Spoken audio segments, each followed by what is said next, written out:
শ্মশান, যেখানে মানুষের অহংকার, রূপ আর পরিচয় পুড়ে এক মুঠো ছাই হয়ে যায়। দিনের বেলা যে শ্মশান শান্ত, রাত 2টো পার হলেই সেখানে শুরু হয় এক অন্য জগতের খেলা। আপনি কি জানেন, আধপোড়া চিতার ছাই যখন মাঝরাতের বাতাসে ওড়ে, তখন সেই ছাইয়ের সাথে কারা ভেসে বেড়ায়?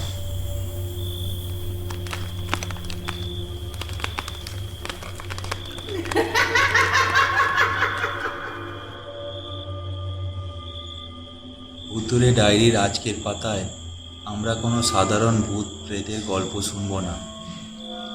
আজ আমরা প্রবেশ করব বাংলার এক অত্যন্ত প্রাচীন এবং অভিশপ্ত শ্মশানঘাটে। দুর্বল চরিত্রের মানুষ হলে আজই এই ভিডিও বন্ধ করে দিন, কারণ আজকের গল্প শোনার পর রাতে ঘুমাতে গেলে চিতার গন্ধ আপনার নাকেও আসতে পারে।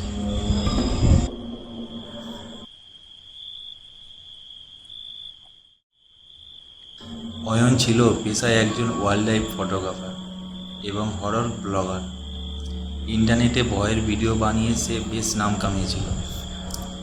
কিন্তু অয়নের একটা জেদ ছিল, সে ভূত প্রেত বিশ্বাস করত না। সে মনে করত ভয় হলো মানুষের মনের ভুল, আর এই ভুল ভাঙাতেই সে বেছে নিয়েছিল বীরভূমের অজয় নদীর পাড়ে অবস্থিত এক শতাব্দীর প্রাচীন শ্মশান, চিতামুখী শ্মশানঘাট। স্থানটি নিয়ে লোকমুখের অজস্র ভয়ঙ্কর কাহিনী প্রচলিত ছিল।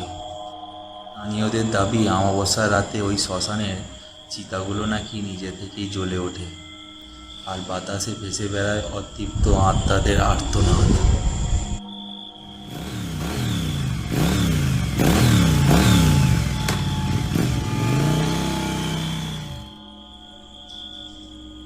সেদিন ছিল ঘোর কৃষ্ণপক্ষের চতুর্দশী তিথি। রাত তখন প্রায় 1:45। অয়ন তার বাইকটা শ্মশানের বাইরে একটা বুড়ো বট গাছের নিচে দাঁড় করালো। কাঁধে তার ক্যামেরার ব্যাগ আর হাতে একটা শক্তিশালী টর্চ লাইট। শ্মশানে পা রাখতেই একটা তীব্র বমি আনা গন্ধ অয়নের নাকে ধাক্কা দিচ্ছিল। পচা মাংসের গন্ধের সাথে মেশানো চন্দনের ধূপ আর ঘিয়ের গন্ধ। পাশটা ঘুটঘুটে অন্ধকার। টর্চের আলোটা ফেলতে অয়ন দেখল সারিবদ্ধভাবে 4-5টা চিতা সাজানো রয়েছে। কোনোটা সম্পূর্ণ ঠান্ডা, কোনোটা থেকে আবার হালকা ধোঁয়া বেরোচ্ছে।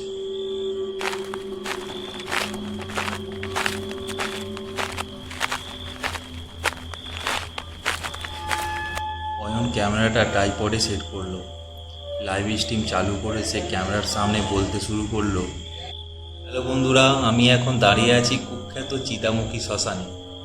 চারপাশটা বেশ থমথমে, কিন্তু কই কোনো ভূত বা তান্ত্রিক তো দেখতে পাচ্ছি না। সবটাই মানুষের কুসংস্কার।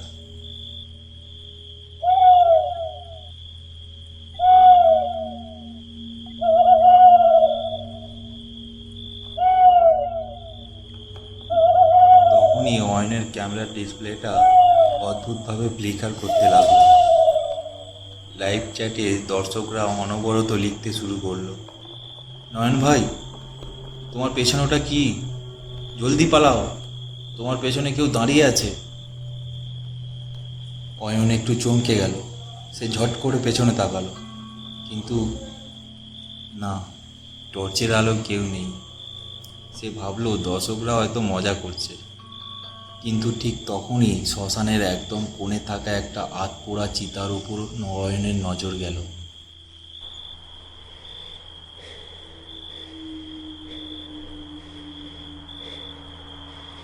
এই ঠান্ডা নিভে যাওয়া চিতা থেকে হঠাৎ করেই লাল রঙের আগুন দপ করে জ্বলে উঠল। কোনো কাঠ নেই, কেউ আগুনও দেয়নি, অথচ আগুনটা যেন ক্ষুধার্ত পশুর মতো লকলক করে উঠেছে। আর সেই আগুনের ঠিক মাঝখানে চিতার ছাইগুলো বাতাসে গোল হয়ে ঘুরতে ঘুরতে মানুষের অবয়ব তৈরি করতে লাগলো। হাত থেকে টর্চ লাইটটা ছিটকে মাটিতে পড়ে গেল। সে দেখল ছাইয়ের তৈরি অবয়বটি আস্তে আস্তে চিতা থেকে নেমে তার দিকে এগিয়ে আসছে। তার পায়ে কোনো শব্দ নেই, কিন্তু সে যতই এগোচ্ছে শ্মশানের তাপমাত্রা যেন মাইনাসে নেমে যাচ্ছে। অয়নের নিঃশ্বাসের সাথে মুখ থেকে বরফ শীতল ধোঁয়া বেরোতে লাগলো। অয়ন এবার সত্যি ভয় পেয়ে গেল। তার সারা শরীর অবশ হয়ে আসছে। সে দৌড়ানোর চেষ্টা করলো, কিন্তু তার মনে হলো কেউ যেন তার পা দুটো মাটির সাথে পেরেক দিয়ে পুঁতে দিয়েছে। 1 ইঞ্চও নড়তে পারল না। তখনই শ্মশানের অন্ধকার কোণ থেকে একটা খড়মড়ে শব্দ শোনা গেল।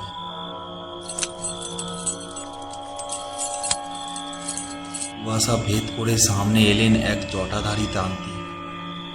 কপালে রক্তচন্দনের তিলক, গলায় মানুষের হাড়ের মালা, আর চোখে এক অদ্ভুত হিংস্র লাল আলো। তান্ত্রিককে দেখা মাত্রই সেই ছায়াটি, অবয়বটি তার একটা তীব্র আর্তনাদ করে বাতাসে মিলিয়ে গেল। অয়ন ভাবল তান্ত্রিক বোধহয় তাকে বাঁচাতে এসেছে। কোনো মতেই তোতলামি গলায় বলল, বাবা, বাঁচান আমাকে। ওটা কি ছিল? আমি এখান থেকে চলে যেতে চাই। বাঁচাবো? বালক, এই শ্মশানে যে একবার পা রাখে, মহাকালের অনুভূতি ছাড়া সে আর জ্যান্ত ফিরে যায় না। আমার সাধনায় বিঘ্ন ঘটিয়েছিস। অবস্থার রাতে চিতার আগুনে তোর রক্ত দিয়ে আমার হোম যজ্ঞ পূর্ণ হবে। তান্ত্রিকের হাতের ত্রিশূলটা বাতাসে চকচক করে উঠল। অয়ন দেখল চিতার চারপাশ থেকে মাটি করে অসংখ্য গলিত হাত বেরোতে লাগলো। এই হাতগুলোর নখগুলো বড় বড়, চামড়া পুচকে খসে পড়ছে। তারা অয়নের পা দুটোকে শক্ত করে চেপে ধরল। চিতার আগুনটা এবার নীল রঙে পরিণত হয়েছে। অয়ন তার জীবনের সমস্ত শক্তি দিয়ে চিৎকার করতে চাইল, কিন্তু তার গলা দিয়ে কোনো আওয়াজ বেরোলো না। তান্ত্রিক যখন ত্রিশূলটা উঁচিয়ে অয়নের বুকের দিকে এগিয়ে আসছেন, ঠিক তখনই অয়নের পকেটে থাকা ফোনটা বিকট শব্দ করে বেজে উঠল।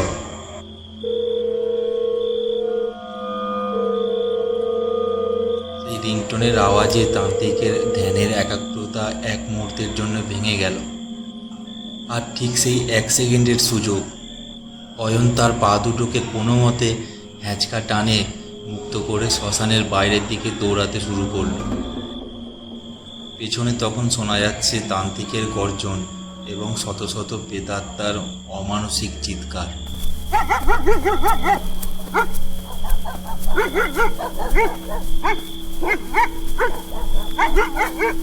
পেছনে না তাকিয়ে সোজা বাইকের কাছে এসে স্টার্ট দিল। বাইক নিয়ে সে যখন হাইওয়েতে উঠল, তখন রাত প্রায় 3টে। পরের দিন সকালে অয়নকে হাইওয়ের ধারে অচৈতন্য অবস্থায় উদ্ধার করে স্থানীয় পুলিশ। তার ক্যামেরা, ট্রাইপড সব কিছুই শ্মশানে রয়ে গেছিল। কিন্তু আশ্চর্যের বিষয় হলো, পুলিশ যখন ওগুলো উদ্ধার করতে চিতামুখী শ্মশানে যায়, তারা দেখতে পায় অয়নের ক্যামেরার মেমোরি কার্ডটি সম্পূর্ণ পুড়ে গলে ছাই হয়ে গেছে। যে ট্রাইপডটি মাটিতে পোতা ছিল, চারপাশে মানুষের পায়ের নয়, বরং কোনো পশুর খুরের গভীর দাগ লেগে রয়েছে। অয়ন এখন সুস্থ, কিন্তু সে আর কোনোদিন ক্যামেরা হাতে নেয়নি। রাতের বেলা ঘরের আলো নিভিয়ে সে ঘুমাতেও পারে না, কারণ চোখ বন্ধ করলেই সে শুনতে পায় সেই চিতার আগুনের চরমর শব্দ আর সেই মাংস পোড়া বীভৎস গন্ধ।